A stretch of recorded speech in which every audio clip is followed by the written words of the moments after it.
सभी किसान मित्रांनो नमस्कार, राम राम, सत श्री अकाल। तो किसान मित्रों, आज का हमारा वीडियो है चने की फसल को लेकर। आज चने की फसल की कंप्लीट A to Z जानकारी पर हम बात करने वाले हैं। जैसा कि हमारी चने की फसल अभी परिपक्व अवस्था पर चल रही है, यानी कि उसमें दाना बनना शुरू हो चुका है।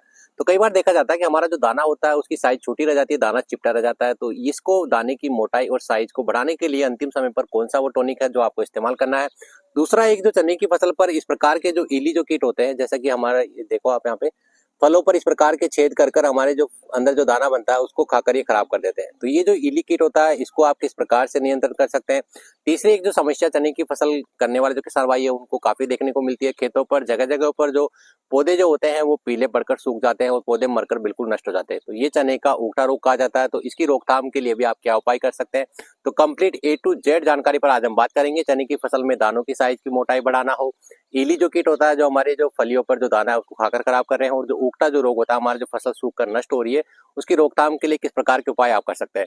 तो इस वीडियो को शुरू करने से पहले आप सभी से गुजारिश है, अगर आप आधुनिक इंडियन फार्मर यूट्यूब चैनल पर पहली बार आए हैं तो चैनल को सब्सक्राइब कर लीजिए, बेल आइकन को दबा लीजिए, ताकि इसी प्रकार की खेती बाड़ी, पशुपालन और सरकारी योजनाओं की सभी यूजफुल जानकारी आपको समय समय पर मिलती रहे।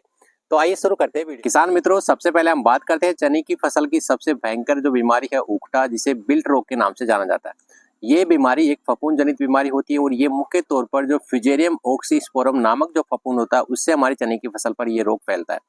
ये जो रोग होता है इतना प्रभावी होता है कि चने की जो फसल के हमारे खेत होते हैं वहां पर छोटे छोटे टुकड़ों पर इस रोग के लक्षण दिखाई देते हैं। हमारे चने की जो फसल के जो पत्ते होते हैं वो मुरझाना शुरू करते हैं, पत्ते पीले पड़कर पूरा जो पौधा है वो सूख कर मरकर नष्ट हो जाता है और हमारा जो उत्पादन है वो बिल्कुल घट जाता है।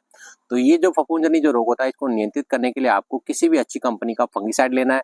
फंगिसाइड के रूप में आप जो मैं 4-5 आपको फंगिसाइड बता रहा हूँ, कोई सा भी फंगिसाइड आप ले सकते हैं। जैसे कि हमारा कार्बनडाजिम 50% WP वाला जो आता है फंगिसाइड वो आप ले सकते हैं, या फिर आप मैनकोजेब 75% WP वाला जो पाउडर फॉर्मुलेशन वाला जो फंगिसाइड आते हैं ये आप ले सकते हैं, या फिर इसके जगह पे जो लिक्विड फॉर्मुलेशन में हमारा जो टेबुकोनाजोल 25.9% इसी वाला जो आता है, या फिर जो कॉम्बो टेक्निकल जो फंगिसाइड होते हैं जैसे कि अजोक्सोस्ट्रोबिन 11% प्लस टेबुकोनाजोल 18.3% वाला जो कॉम्बो टेक्निकल वाला जो फंगिसाइड होता है, इनमें से कोई सा भी एक फंगिसाइड लेकर आपको अपनी चने की फसल पर बिल्ट जो उगटा रोग की समस्या अगर आपको देखने को मिल रही है, लक्षण दिखाई दे रहे हैं, पौधे की पत्तियां मुरझाकर पीली पड़कर सूख रही है, तो आप कोई सा भी एक फंगिसाइड लेकर पानी में घोल करके अपने चने की फसल पर आप स्प्रे कर दे उगटा रोग के नियंत्रण करने के लिए।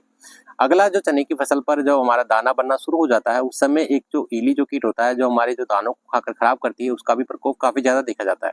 तो चने की फसल पर जो इली कीटों की समस्या अगर आपको देखने को मिल रही है, या फिर आप प्रिवेंटिव तौर पर चने की फसल पर इली कीट को आने से रोकने के लिए क्लोरेंट्रा नीलीप्रोल 18.5% एसजी जो कीटनाशक होता है वो आप ले सकते हैं, या फिर जो इमामेक्टिन बेंजोएट 5% एसजी, दोनों में से कोई सा भी कीटनाशक आप ले सकते हैं। दोनों ही बेहतरीन रिजल्ट देते हैं इली कीट को रोकथाम के लिए।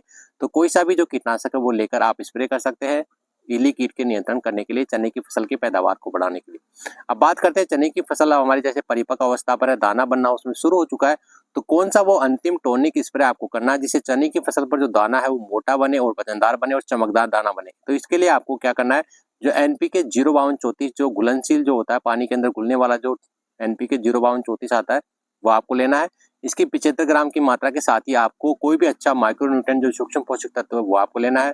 सूक्ष्म पोषक तत्व में आप जो 15 ग्राम की जो मात्रा है वो आपको 75 ग्राम NPK के हिसाब से 15 लीटर स्प्रे पंप में घोल करके अपनी चने की फसल पर आपको स्प्रे करना है।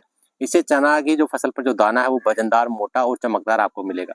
तो किसान मित्रों, इस प्रकार से चने की फसल पर आने वाली उगटा रोग की समस्या हो, इली कीट की रोकथाम हो, या फिर चने की फसल पर दानों का वजन और मोटाई बढ़ाने के लिए इस प्रकार के टॉनिक आप इस्तेमाल करके साल 2025 में चने की फसल से आप बम्पर उत्पादन ले सकते हैं।